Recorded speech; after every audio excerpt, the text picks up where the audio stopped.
tesoros de Europa.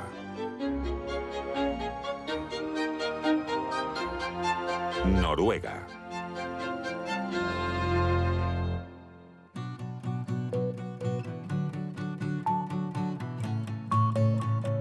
En Europa septentrional, en el oeste de la península escandinava, Noruega es un país muy alargado.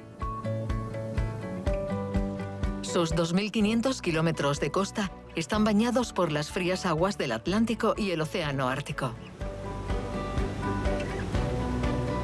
La naturaleza es la protagonista de este vasto territorio y ofrece una serie de paisajes espectaculares: montañas, bosques, lagos y cascadas, además de la belleza agreste de los fiordos que festonean el litoral. Este reino del norte ha sabido preservar celosamente sus riquezas. Aquí, el nivel de vida es uno de los más elevados del mundo. Oslo, la capital, mezcla hábilmente los encantos de una ciudad provincial con los de una megalópolis moderna.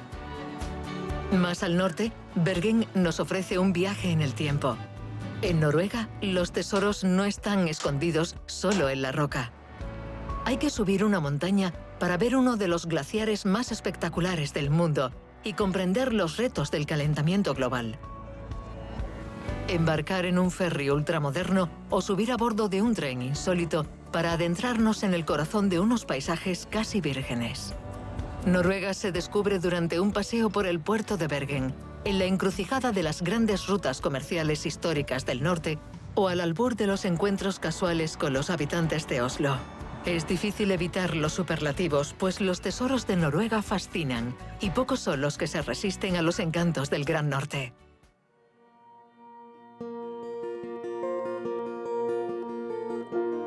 Nos dirigimos al oeste de Noruega para descubrir el Sognefjord.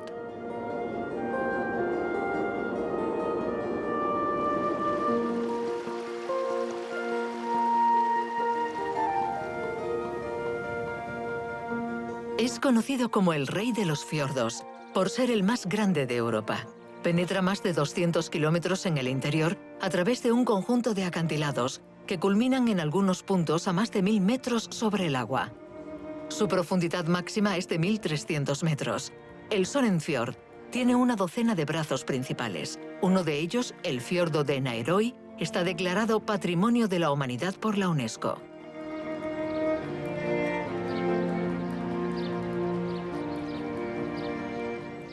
En realidad, el fiordo de Son es uno de los más profundos y largos del mundo. Existen fiordos más largos y más profundos en la Antártida y Groenlandia, pero la particularidad de este es que no está congelado. Aquí la gente vive a orillas de los fiordos. Los fiordos son sencillamente valles llenos de agua del mar. Los formaron glaciares gigantes durante las glaciaciones. A lo largo de los últimos 2 o 3 millones de años, hemos tenido unos 50 periodos glaciales. Un periodo glacial puede durar 100.000 años. La creación de estos fiordos se debe a la formación de un casquete glaciar durante esos periodos. La tierra estaba cubierta por grandes manos de hielo cuyos dedos se deslizaban hacia el mar. El hielo erosionó los paisajes cavando profundamente en la roca madre. Así es como nacieron los fiordos. Brazos de mar gigantes que hienden las tierras noruegas, los fiordos están compuestos mayoritariamente por agua del mar, pero también contienen agua dulce, proveniente de los torrentes y de la fusión de las nieves y los glaciares. Esta agua muy poco salada, menos densa y más fría que la del mar, no se mezcla y queda en la superficie. El color de los fiordos es muy característico, sobre todo en verano, y se explica por la presencia de sedimentos. Los sedimentos los arrancaron los glaciares y los ríos los llevan hasta los fiordos. Cuando los sedimentos entran en el fiordo, las partículas grandes caen al fondo, y las más pequeñas como la arcilla y la arena se quedan en la superficie. En contacto con estas partículas, la luz solar les da este color verde o turquesa.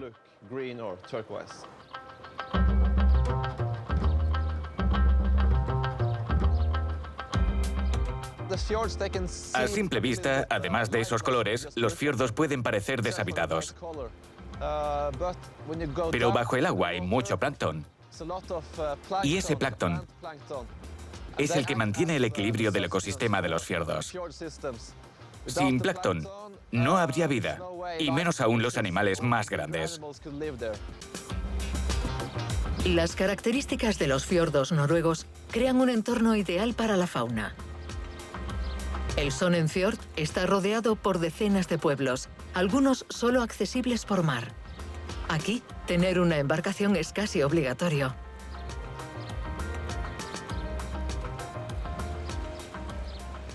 Hay muchas cosas que hacer en los fiordos. La mejor actividad es el kayak. Las aguas están tranquilas, sobre todo en verano. Se pueden ver los impresionantes picos que se elevan por encima de los fiordos, la fauna salvaje, pequeñas ballenas. Es una actividad tranquila y agradable. También es bonito visitar los fiordos en barco o en ferry. Incluso se puede nadar si hace calor en verano. Pero el agua está muy fría porque proviene de la fusión de los glaciares. El ferry es el medio de transporte privilegiado para visitar los fiordos. En verano y en invierno, numerosas líneas navieras permiten desplazarse por este inmenso brazo de mar hacia el interior. También en barco, desde el lago de Nigarsbravenet, podemos visitar el glaciar de Nigarsbreen, a unos 50 kilómetros al norte del fiordo de Sogn. Estamos enfrente del Nigarsbreen. Es uno de los brazos de hielo que viene del gran casquete de Jostedalbreen. Y es sin duda el más turístico. Algunas zonas son muy bonitas. Es un glaciar de meseta y es el más grande de la Europa continental. Si empezáis a caminar desde un extremo, hay 60 kilómetros hasta llegar al otro lado. Y sin embargo, no es muy extenso. Este glaciar alcanza de 1.600 a 2.000 metros de altitud. Y tiene diversos brazos que descienden hacia el mar. Hay unos 30 como el Nigarsbreen. El hombre ha explotado siempre esta zona. Hay algunas granjas lecheras que funcionan en verano.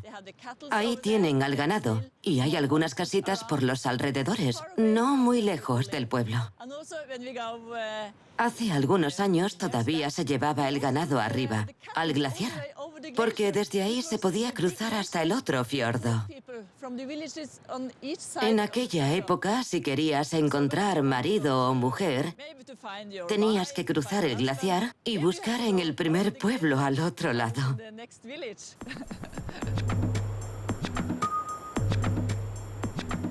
Además de evitar las grietas, las morrenas, esos montones de bloques y residuos rocosos impulsados por el deslizamiento del glaciar y los bloques de hielo en movimiento. Podemos imaginarnos, pues, las dificultades de esos campesinos noruegos para cruzar el glaciar con sus rebaños. Hoy en día, el senderismo glacial se ha convertido en un deporte y se considera una experiencia única y emocionante. ¿Por qué el hielo es azul? Siempre me hacen la misma pregunta. Por la misma razón que las rosas rojas son rojas. Cuando hay poco hielo, se ve un poco azul. Pero cuando hay mucho hielo compacto, se ve más azul. Tiene que ver con la densidad del hielo. Cuando nieva sobre un glaciar, el hielo más profundo se comprime y el aire que contiene es expulsado, lo que hace a la materia mucho más densa. La luz blanca es absorbida en gran parte y solo las longitudes de onda más corta atraviesan el hielo.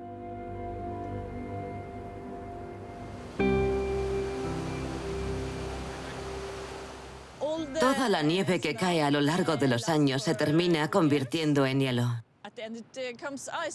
Con la presión y las bajas temperaturas, los copos pasan por distintas fases y después de 5 o 6 años se convierten en hielo. Para que se forme un glaciar, tiene que haber movimiento. Todo esto puede que sea nieve vieja que cayó hace cientos de años. Esto es hielo vivo. La diferencia entre el hielo vivo y el ordinario es que hay muchos más cristales pequeños en él. Es nieve vieja que se ha derretido y compactado, creando cristales más grandes.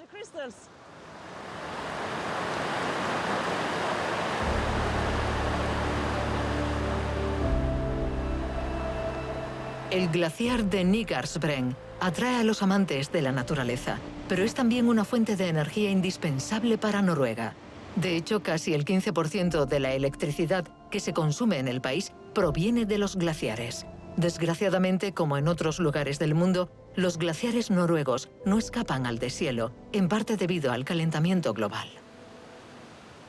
El derretimiento de los glaciares hace que llegue más agua al océano. Y el problema no es solo el agua de más, sino que el agua se calienta y las moléculas del agua aumentan de volumen. Esto explica la subida del nivel de los mares. Si la Antártida y Groenlandia se fundiesen, el nivel del mar aumentaría 70 metros en todo el mundo, lo que ocasionaría un impacto negativo en la vida animal y humana.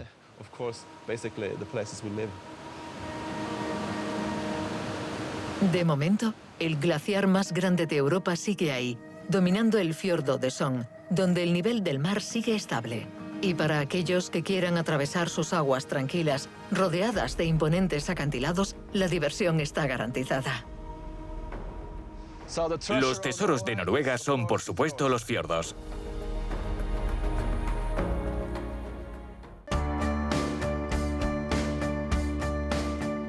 Situada en el oeste del país y puerta de entrada a los fiordos, Bergen es la segunda ciudad más grande de Noruega.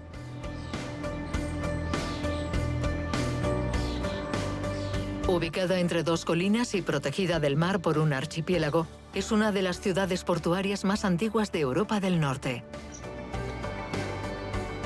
Urbe universitaria y centro cultural del país, es una ciudad a escala humana con una atmósfera acogedora que contrarresta las temperaturas extremas del invierno. En el corazón de la ciudad destacan las fachadas de madera de colores que contrastan con el agua del puerto. El barrio medieval de Bryggen, declarado Patrimonio de la Humanidad por la UNESCO, es un verdadero tesoro.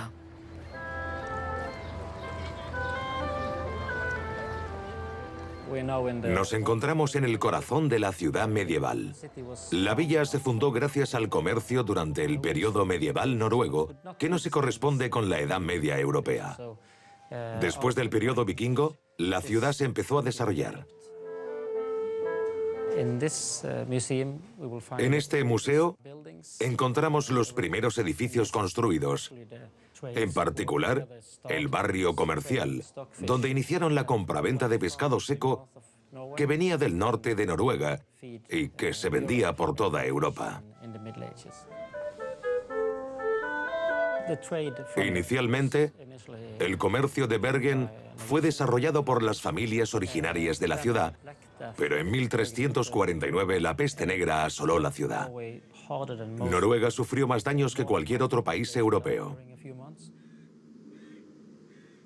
Una gran parte de la población se extinguió en el espacio de pocos meses. Después de la peste negra había un vacío que llenar y la Liga Hanseática se encargó de ello. Así los alemanes se hicieron cargo del comercio a mediados del siglo XIV. Junto con los orígenes de la Liga Hanseática, en 1241 se produjo la asociación entre las ciudades de Lübeck y Hamburgo. Rápidamente otros emporios marítimos del Báltico se incorporaron a la alianza. La ciudad de Bergen tenía un emplazamiento ideal en la encrucijada entre el Mar del Norte y Europa, y era fácil de defender. Cuando los alemanes se establecieron allí, ya era un importante centro de comercio en los países nórdicos. La Liga Hanseática fue fundada por los mercaderes alemanes que querían salir de su país. Establecieron una red importante que garantizaba su seguridad cuando viajaban con sus barcos, sus productos y cuando regresaban a su país con otros bienes.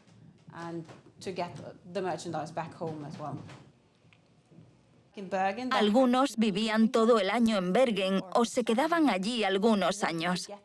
Querían tener los mejores precios en el pescado, así que crearon este sistema. Durante más de 4 siglos, el emporio de la Liga Hanseática de Bergen acaparó el monopolio de la exportación del bacalao seco y salado, pescado a lo largo del litoral noruego, con destino a los países del norte. Los barcos de los comerciantes llegados del este y del sur llevaban mayoritariamente cereales, pero también lana, cuero, textiles y vino. El barrio de Briggen nunca ha sido territorio alemán, pero hasta el siglo XVIII casi 2000 alemanes estaban establecidos aquí. En Briggen solo había alemanes y todos eran hombres. Los chicos de 13 o 14 años se encargaban de las tareas penosas. Los que eran un poco más mayores transportaban las mercancías de los barcos a las viviendas y a la inversa.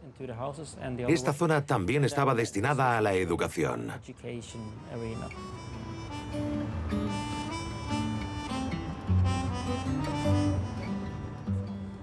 Los alemanes no se casaban con las noruegas. No había familias noruego-germanas. Los alemanes tenían su propia sociedad en la ciudad. Briggen era un barrio muy importante. Los noruegos vivieron ahí a principios de la Edad Media, pero a partir de mediados del siglo XIV se convirtió en un barrio alemán. Solo se hablaba alemán y se excluía a los noruegos. El peso político y económico de la Liga Hanseática no tenía precedentes. A base de bloqueos, los comerciantes lograban ampliar los privilegios concedidos por los estados y los reinos del norte. En Bergen dominaban casi la totalidad de los intercambios comerciales, lo que les permitió imponer sus reglas a los noruegos. Los comerciantes de la Liga Hanseática consiguieron implementar un sistema de créditos. Si los pescadores del norte no traían la misma cantidad de pescado cada año, pero necesitaban la misma cantidad de cereales, entonces los comerciantes les daban créditos para que no muriesen de hambre. Estos créditos se transformaban en deudas importantes. Cuando un pescador moría, sus hijos tenían que tratar con los mismos comerciantes por la deuda que tenían. Los alemanes no tenían la obligación de servir en el ejército, aunque residiesen aquí durante muchos años. No pagaban tantos impuestos. Tenían tal poder que lograron del rey bajar los aranceles sobre los bienes que traían. Estos privilegios hicieron que los noruegos que vivían al otro lado de la bahía estuvieran un poco celosos de los mercaderes. Hay quienes dicen que uno de los incendios ocurridos fue provocado por los noruegos para deshacerse de los alemanes. Pero no creemos que fuera así, ya que les ayudaron a los alemanes a reconstruir Briggen y los alojaron durante la construcción. A lo largo de los siglos, el barrio de Briggen sufrió varios incendios y fue reconstruido de forma idéntica. La estructura urbana compacta típica de la época medieval y las técnicas de construcción han perdurado durante siglos. Ahora, los 62 edificios alineados en largas filas ante el puerto de Bergen son un valioso testimonio del estilo de vida de aquellos mercaderes alemanes.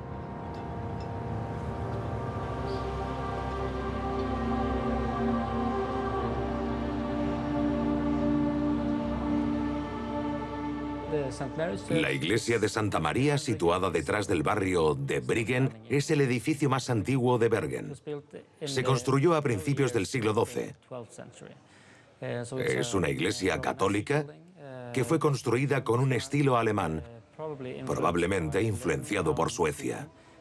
Su apariencia actual es muy similar a la que tenía cuando se construyó.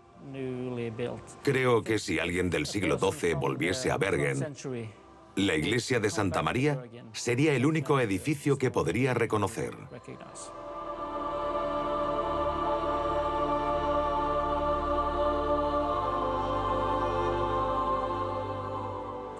El interior, claro está, ha cambiado mucho, pero es una de las pocas iglesias de Bergen que ha conservado algunas obras de la Edad Media. Y seguramente es porque se convirtió en una iglesia alemana en la segunda mitad del siglo XIV y así, cuando la Reforma llegó hasta Noruega, las obras de arte de las iglesias fueron destruidas, pero las de Santa María no. Vemos muchas representaciones de comerciantes que hicieron donaciones a la iglesia. También podemos ver el vínculo que había entre Noruega y Alemania en esa época. Gran parte de estas obras seguramente fueron realizadas en Lübeck. Algunas provienen sin duda de Bergen, pero fueron realizadas por personas de cultura y educación alemanas. El lazo más conocido entre la Europa del Norte y Bergen es un retablo de Santa María con los apóstoles, con excepción de Judas, a quien no se dejó aparecer en esta iglesia y que fue reemplazado por un santo noruego, Olaf, que ocupó el lugar del apóstol aunque no lo fuera. La hegemonía de la Liga Hanseática tiene lugar en un mundo en el que la colonización y la evangelización iban de la mano. La iglesia de Santa María, donde la misa aún se oficiaba en alemán mucho después de que los comerciantes de la Liga se marchasen, en 1751, es un claro ejemplo. Ahora el barrio de Briggen está administrado por 2 asociaciones privadas que velan por su conservación. Además de los turistas que se pasean por sus calles estrechas, Briggen también está lleno de artesanos. Ceramistas, marroquineros, ebanistas y muchos otros han ocupado el barrio de las bonitas casas coloridas. El tesoro de Noruega es para mí la ciudad de Bergen y especialmente el barrio de Briggen.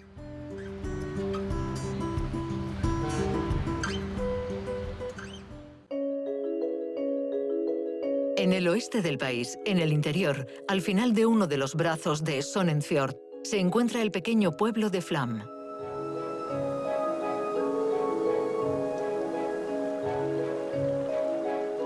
El fiordo de Aurland atraviesa el relieve noruego durante 29 kilómetros. En primavera y verano, los cruceros se adentran en las tranquilas aguas, rodeadas de montañas, torrentes y valles estrechos.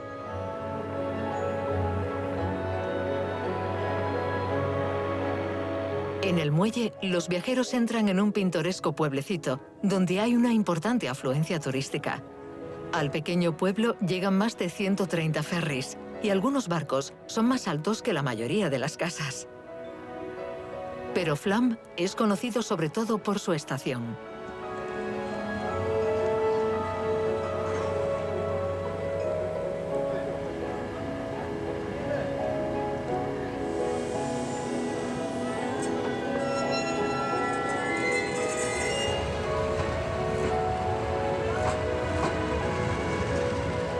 El pueblo es el punto de partida de una línea férrea legendaria, la Flamsbana. Esta línea de 20 kilómetros fue elegida el viaje en tren más increíble del mundo por la guía Lonely Planet en 2014.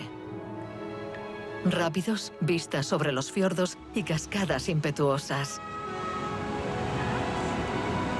El viajero casi no sabe a dónde mirar.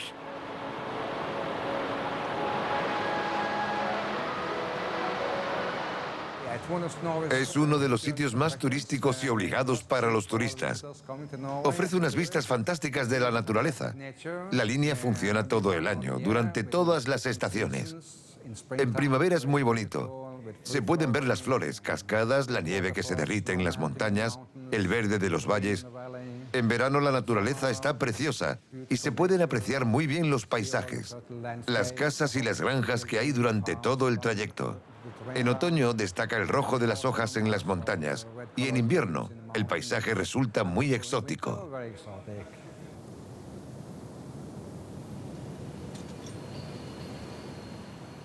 Al principio la línea fue construida para el transporte de mercancías y pasajeros, pero poco a poco se fue destinando a los turistas. El número de pasajeros fue aumentando muchísimo y la línea se terminó convirtiendo en una atracción turística. Desde los años 90 se ha reservado al turismo.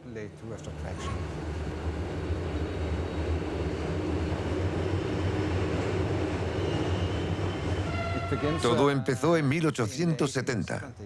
El proyecto consistía en construir una vía férrea entre Oslo y Bergen. En aquella época suponía un gran desafío. No había coches, por lo que el tren era el medio de transporte más utilizado.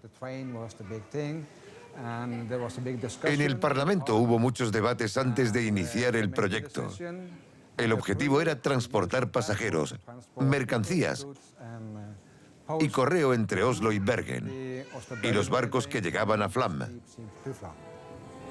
La construcción de la línea empezó en 1923, 15 años después del acuerdo oficial del Parlamento noruego. El Flamsbana era entonces un proyecto estratégico fundamental que permitiría conectar el fiordo de Sogn con la línea principal que une Oslo y Bergen. Pero, como cabe imaginar, el trazado del recorrido era extremadamente difícil en una región tan accidentada. A los 15 años de análisis le siguieron 20 años de construcción de la obra. La línea no abrió al público hasta 1941. Está claro que fue un gran desafío. Hubo que construir muchos túneles. 18 de los 20 túneles fueron excavados a mano.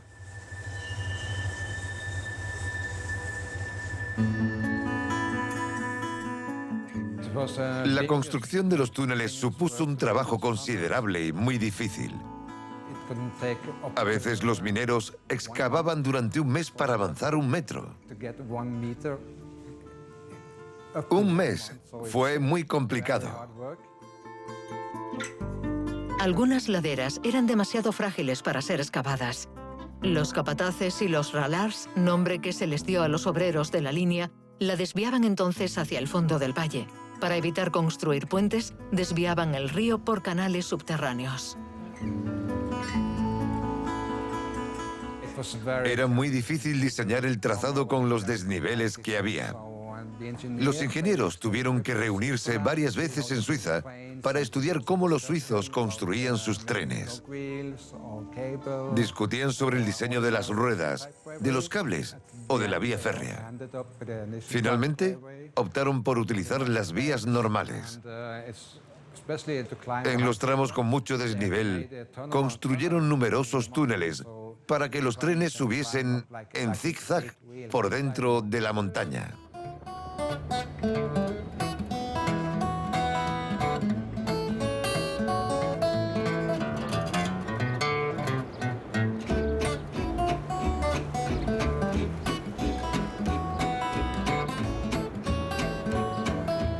Hubo 220 obreros trabajando en la Flamsbana. La línea de ferrocarril funcionó con vapor durante 4 años y se electrificó en 1944. Por entonces, fue una de las primeras líneas de ferrocarril eléctricas de Noruega. Las centrales eléctricas instaladas en el valle utilizaban la fuerza de impresionantes saltos de agua para producir la energía.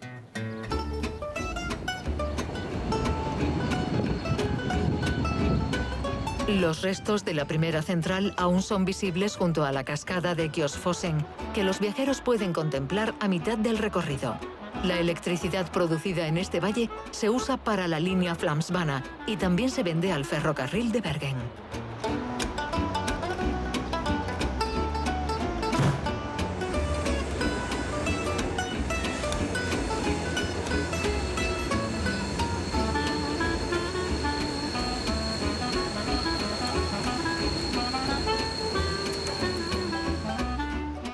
Las rutas de senderismo y de bicicletas más famosas de Noruega se encuentran justo al lado de la línea de ferrocarril.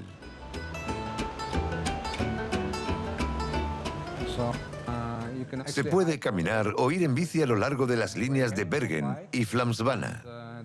Cada año recorren esas rutas más de 25.000 personas.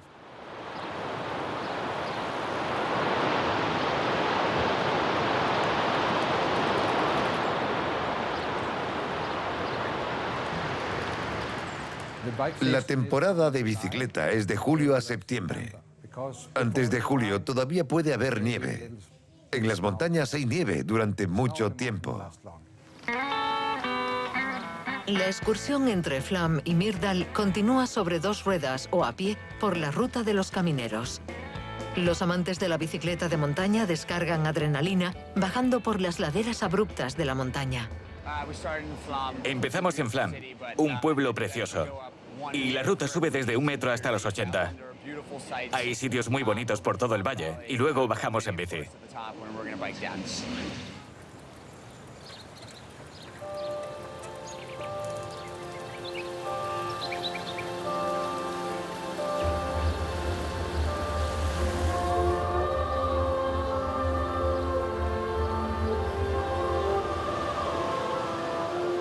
Ríos, barrancos profundos, cascadas y cumbres nevadas se suceden como decorados de ensueño.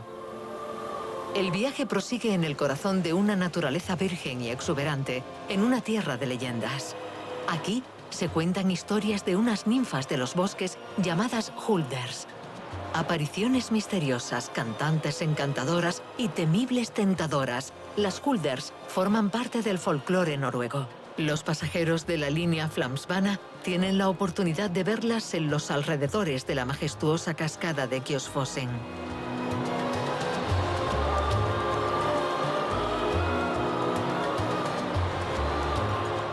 Para mí el tesoro de Noruega es la región de Flam, la región de los fiordos, los cruceros de los fiordos y esta línea férrea espectacular, la línea de Flam.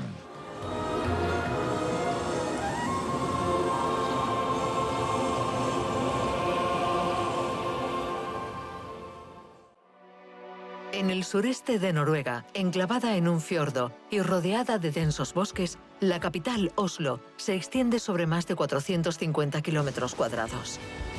Importante nudo de comunicación portuario y ferroviario, Oslo es una capital de escala humana. Los encantadores barrios históricos de líneas neoclásicas están rodeados por ambiciosas obras de arquitectura contemporáneas. La ciudad atrae a artistas que se sienten cautivados por el equilibrio entre las vibraciones urbanas y la omnipresencia de la naturaleza. Además, es un importante centro económico abierto al mundo, a la modernidad. Como cualquier megalópolis, Oslo también participa en la carrera desenfrenada hacia el progreso.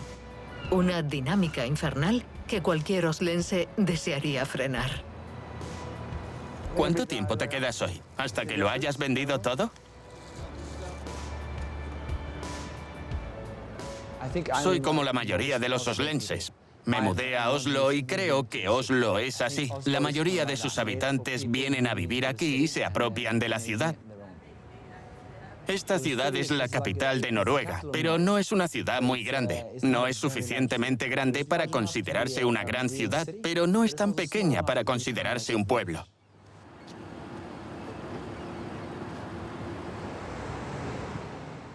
En esta ciudad hay un ambiente tranquilo. Hay muchos parques, todo es verde. Invita a pasear. Hay cafeterías, tiendas pequeñas. Puedes cruzar la ciudad en bici en 20 minutos. A pie todo queda cerca. Hay una buena red de transporte. Es un sitio estupendo. Para Havard Shai, el tesoro de Oslo son sus habitantes. En 2012, el fotógrafo inició la búsqueda de un puñado de ellos, artesanos, comerciantes, pescadores, que son los garantes de la vida del vecindario y de ese ambiente cálido tan frágil. Su libro, Midt Oslo, es un canto a la capital, a sus habitantes y a la escena alternativa de Oslo. El proyecto de mi libro, Midt Oslo, refleja las distintas profesiones y los distintos entornos auténticos con personas auténticas que viven aquí y que tienen sus empresas. Para mí, eso es lo que da valor a esta ciudad. Todos esos pequeños sitios que alegran las calles y que constituyen el alma de la ciudad.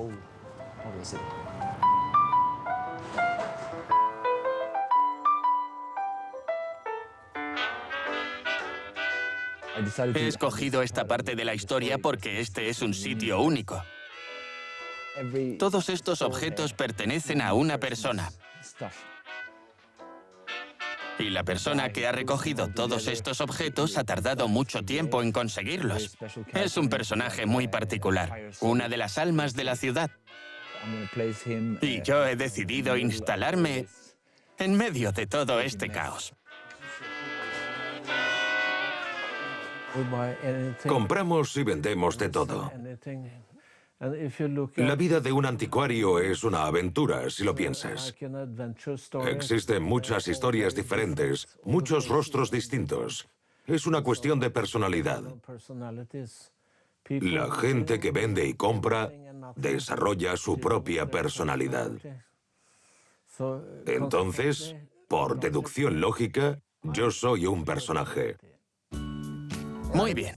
Inclínate un poco.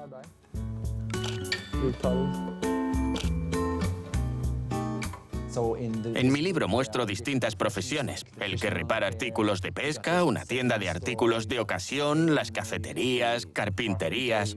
Personas únicas y especiales en entornos únicos y especiales. Se llama mi Oslo y es la ciudad de los personajes que salen en el libro. Ellos hablan de su Oslo.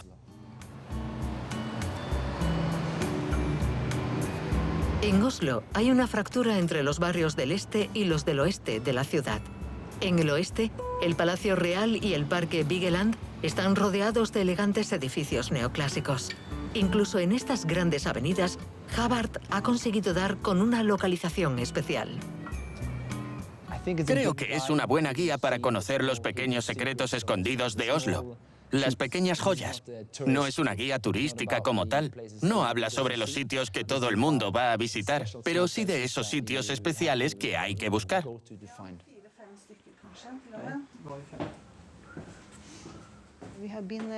Llevamos viviendo aquí 25 años. Y estamos orgullosos porque no ha sido fácil.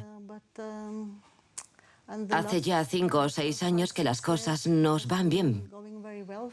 Y creo que a todos los ceramistas y artesanos en general.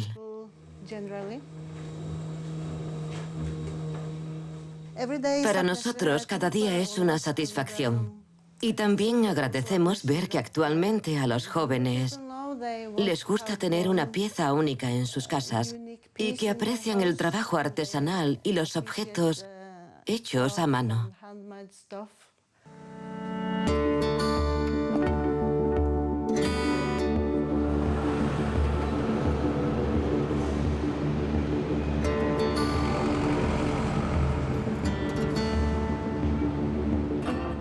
El objetivo de este libro es que comprendamos cómo trabajan algunas personas y dedican su vida a una profesión, a un sitio o a una actividad. Sin ellos, la ciudad sería un espacio muy triste. No me gustaría que mis hijos creciesen en una ciudad sin estos sitios. La capital noruega está formada por un conjunto de barrios que funcionan como pueblos. A orillas del barrio Akerselva, los antiguos barrios industriales rehabilitados reservan encuentros inesperados.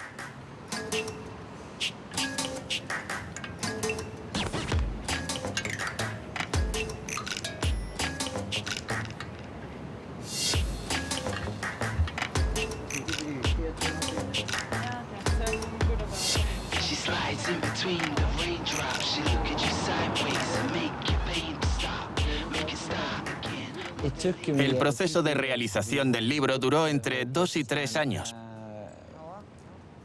Utilicé el boca a oreja. Me encontraba con alguien que conocía a alguien. Cuando le hablaba a la gente sobre mi proyecto, me decían: tienes que conocer a tal chico, es mi vecino. O esta mujer ha montado una cosa genial, tienes que ir a verla. Ha sido un desarrollo constante.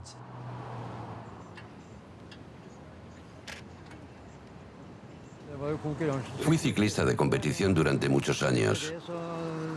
Después, durante 12 o 14 años, formé parte de un equipo ciclista amateur, el Glåmdal Bicycle Club. En aquella época era uno de los mejores equipos ciclistas de Europa. Cuando tuve que dejar el ciclismo, quise seguir trabajando con bicicletas. Y me gustaba. Tengo casi 72 años y siento que con la edad se está volviendo más y más difícil. Pero no quiero dejarlo. Quiero seguir un tiempo más.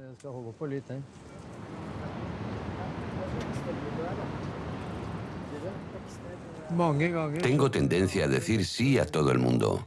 El problema es que mi tienda es muy pequeña. No tiene más de 16 metros cuadrados. Por eso utilizo la acera, porque me da un poco más de espacio. Pero por la noche tengo que meterlo todo dentro y por la mañana sacarlo. Así que eso me lleva un tiempo. La gente del barrio está contenta de que yo esté aquí. La mayoría me conocen. Cuando pasan me saludan o tocan el claxon. Es bonito. Aprecio su amabilidad.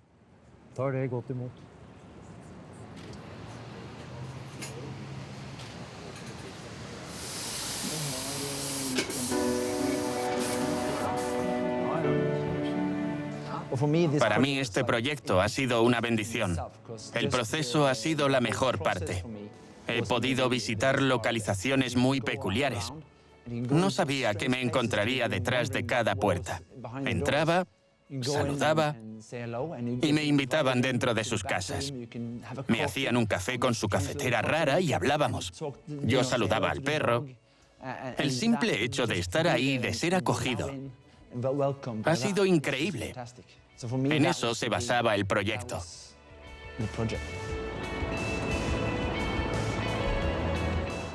Esta ciudad me inspira mucho. Creo que en cada calle hay una historia escondida. Cuanta más gente conozco, más historias tengo para contar. Creo que aquí hay personas maravillosas. La gente me cuenta sus historias y a mí me encanta contarlas. Soy un cuentacuentos.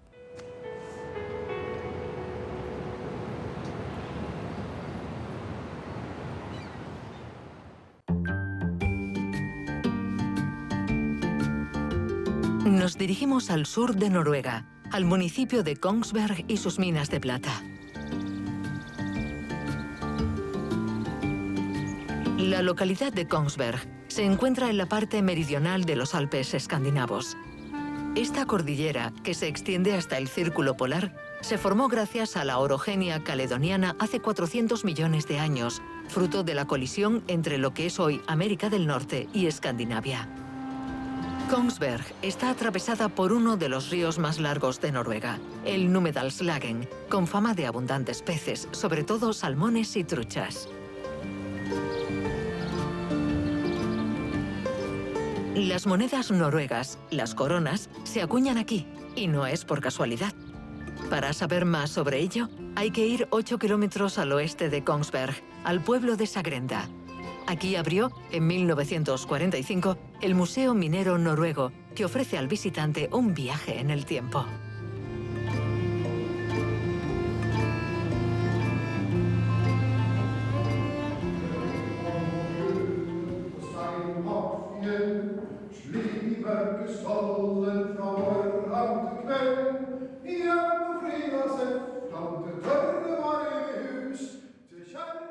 Todo empezó hace mucho tiempo, en 1623. Hace siglos aquí no había nada, nada de nada, ni pueblo.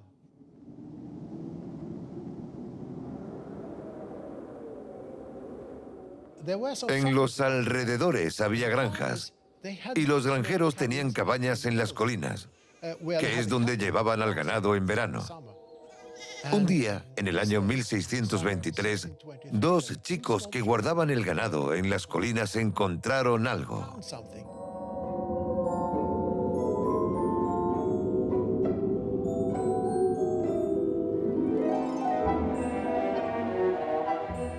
Imagino que no sabían lo que era, pero lo llevaron a casa de sus padres.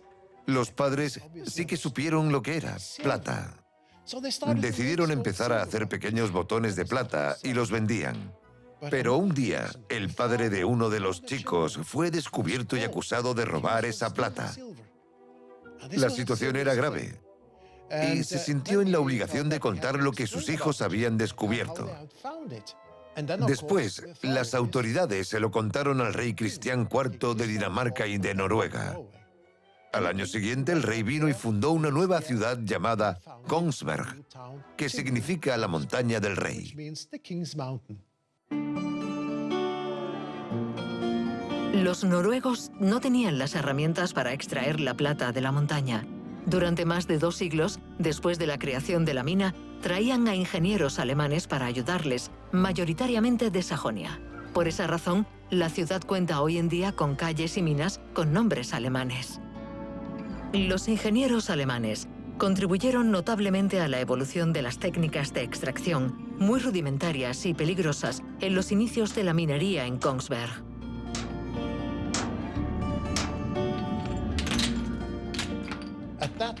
En esa época, la técnica de extracción de plata implicaba utilizar fuego. Tenían que encender un gran fuego para que se fracturase la roca Y entonces era más fácil trabajar en ella.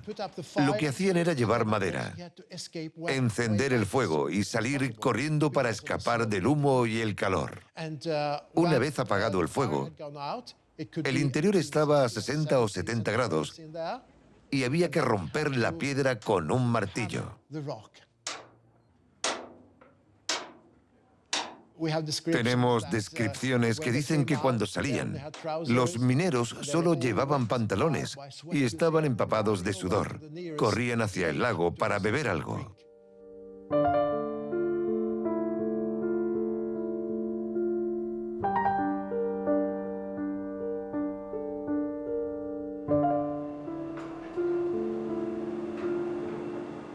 Esto es un ascensor eléctrico. Se fabricó aquí en 1922. En esa época, las minas funcionaban desde hacía más de 300 años. No comenzaron a trabajar aquí con electricidad, sino con ruedas movidas a mano. Todo se hacía a mano. Como se ve, las vetas de plata eran casi verticales, así que tuvieron que encontrar rápidamente otros métodos para extraer el mineral y llevarlo a la superficie. Empezaron a utilizar caballos que daban vueltas en una rueda especial. Luego, empezaron a utilizar el agua, pero les faltaba agua para alimentar las ruedas hidráulicas y no tenían ningún río cerca. De modo que decidieron construir diversas presas y canales. En total, 60 presas y 50 kilómetros de canales suministraban agua para las ruedas. De ser una comunidad campesina, Kongsberg pasó a ser en pocos años una localidad preindustrial. El paisaje del pueblo cambió de forma radical. En el censo de 1769, el pueblo contaba ya con más de 8.000 habitantes. 4.000 de ellos trabajaban en la mina. La dureza del trabajo conllevó una nueva organización social para los agricultores que no sabían nada sobre minas. Se construyeron escuelas y hospitales. Y no olvidemos la religión, que en ese momento tenía un papel predominante en la vida de Kongsberg. En 1720, Kongsberg era la segunda población de Noruega después de Bergen. La antigua iglesia era muy pequeña, así que tuvieron que construir una iglesia nueva.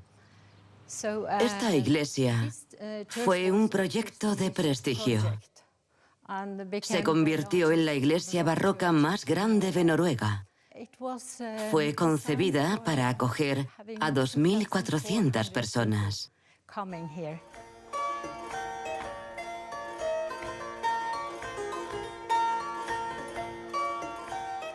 Los mineros y sus familias tenían la obligación de asistir a la iglesia todos los domingos.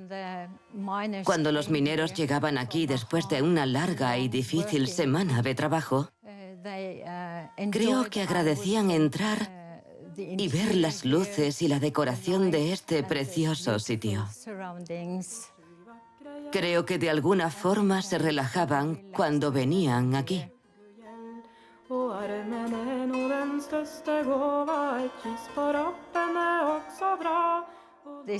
Este sitio refleja la jerarquía social de la época. Los ricos se sentaban ahí, frente al altar, y en la primera galería arriba. La clase media se sentaba en la galería intermedia. Los mineros solteros se sentaban en la tercera galería y no podían entrar a la iglesia por la puerta principal. Tenían que entrar por detrás del altar. No podían ser vistos ni oídos. En cuanto al rey, si venía se sentaba ahí arriba. Era un rey absoluto, así que el sitio real estaba más alto que el púlpito.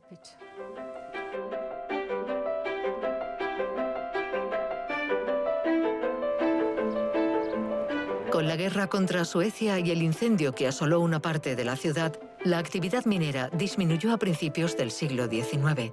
Se cerró definitivamente en 1958.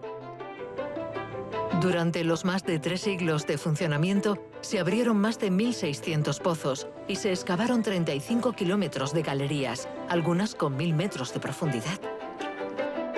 Ahora, las minas de Kongsberg forman parte del patrimonio cultural de la ciudad y con el esquí constituyen la principal actividad turística.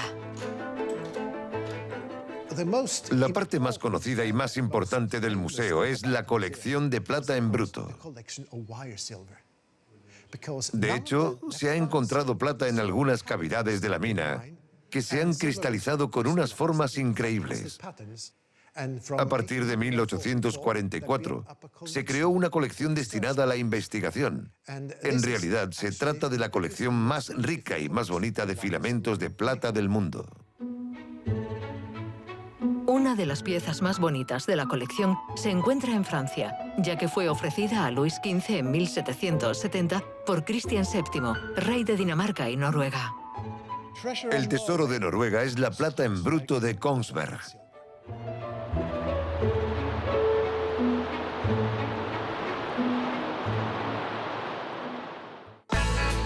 Noruega es un destino que no se escoge por azar.